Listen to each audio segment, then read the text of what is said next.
یہ کیا اداکارہ مہر بانو کی ویڈیو آتے ہی سوشل میڈیا پر ہنگامہ مچ گیا۔ ویڈیو کو سکپ مت کریں، اینڈ تک لازمی دیکھیں۔ گزشتہ رات مہر بانو کی ایک ویڈیو لیک ہوئی۔ ویڈیو میں ان کا لباس دیکھ کر لوگ حیران رہ گئے۔ چند گھنٹوں میں یہ کلپ ٹک ٹاک، ٹویٹر اور انسٹاگرام ٹاپ ٹرینڈ بن گیا۔ آدھے لوگ کہہ رہے ہیں یہ ذاتی معاملہ ہے، جج مت کرو۔ دوسرے آدھے کہہ رہے ہیں پبلک فگر ہے تو ذمہ داری بنتی ہے۔ مولوی حضرات سے لے کر ٹک ٹاکرز تک سب اس پر ویڈیو بنا رہے ہیں۔ سب سے بڑی بات یہ ہے کہ مہر بانو کی طرف سے ابھی تک کوئی وضاحت نہیں آئی، نہ انہوں نے ویڈیو ڈیلیٹ کروائی، نہ کوئی بیان دیا۔ اسی وجہ سے قیاس آرائیاں اور بھی بڑھ گئی ہیں۔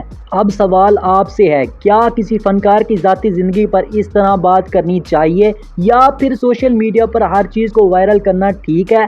اپنی رائے کامنٹ میں ضرور بتائیں۔ اس معاملے کی ہر اپڈیٹ کے لیے چینل کو سبسکرائب کر لیں۔ ملتے ہیں اگلی ویڈیو میں۔ اللہ حافظ۔